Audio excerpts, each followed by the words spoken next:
The stakes are raised in Star Wars issue 39. Brought before the Tongath leader, Han, Leia and Luke learn that this isn't actually Two Tubes, but his egg mate Benthic, who has taken over her partner's role as leader of the partisans. Benthic intends to kill the rebels, but Han manages to talk her out of it. Leia asks how they survived, and Benthic reveals that she got to a fighter before the planet blew, leaving Two Tubes behind in the ashes. The being asks why the rebels are on the moon, and Leia says that they need their help because of the Death Star and what the Empire is going to build next. Because of this, they need the partisans' special skills. Benthic isn't interested in helping the rebels, since they don't have the spine to do what is necessary. She tells the rebels Saw did what was necessary, like bombing civilians to send a message. Hearing this, Luke gets angered, but is calmed by Leia while Han tells them to decide what is going to happen to them. Benthic orders them to be freed, saying that they need what Leia is offering them. While Leia goes with the leader, Luke accompanies some of the partisans to see how the Empire has left the people of Jedha. Above the crumbling world, Trios delivers a report to Kanchir, telling him that they have found a large concentration of kyber crystals close to Jedha City.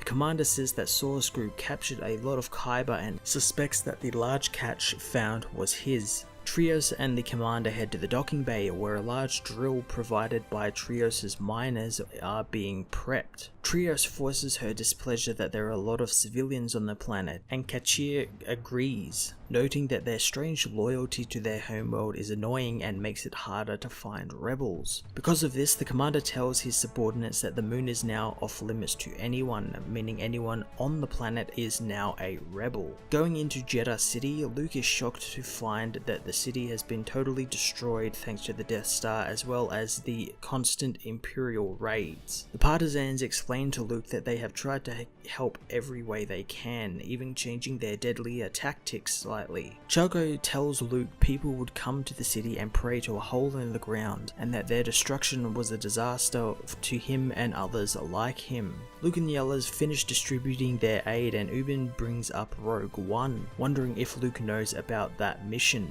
Ubin says that she wished she had gone with Jyn Erso on her mission, and while they talk, the Empire arrives, beginning to incinerate people in their homes. Luke activates his lightsaber and rushes to the aid, cutting down all of the troopers, much to the amazement of Cholko. Ubin warns Luke of an incoming bombardment, and they need to get everyone out of the city. Above the city, Trios and the commander ready the mining drill. Activating it, they drop it to the surface from the Star Destroyer. Returning to Benthic, Luke says he now understands what is at stake on Jedha, and Benthic shows him the new miner that has been dropped on the city, welcoming Luke into the partisans. Benthic says that they will destroy the miner, which Han happily agrees with, saying that he and Luke have some specialty in blowing up expensive Imperial equipment. Star Wars issue 39 was another great look at the aftermath of Rogue One and the effects that Jyn Erso and her team had on the people of Jedha. It was also pretty great seeing Luke get his first-hand look at how terrible the Empire has made life on Jedha, going so far as to play with the possibility of maybe making him a bit more of a rebel extremist because of it. I'm rather intrigued to see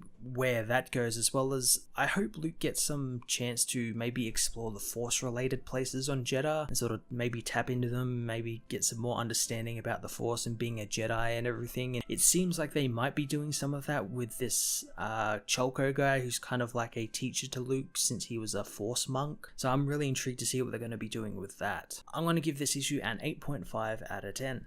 Hey everyone, thanks for watching my newest video. If you enjoyed it, you might also like to check out my other reviews here on my channel. You can also follow me on various social media platforms like Twitter by searching Matt_FOS, or even join the Comic Multiverse Discord server and chat with other comic book fans, including myself and Joel from Cape Joel. Want cheap comics and trades? Head over to the book depository with the link in the description to get the cheapest trades and comics around, along with free shipping anywhere in the world. Until next time, this has been Matt of the Fortress of Solitude. Thank you so much for watching.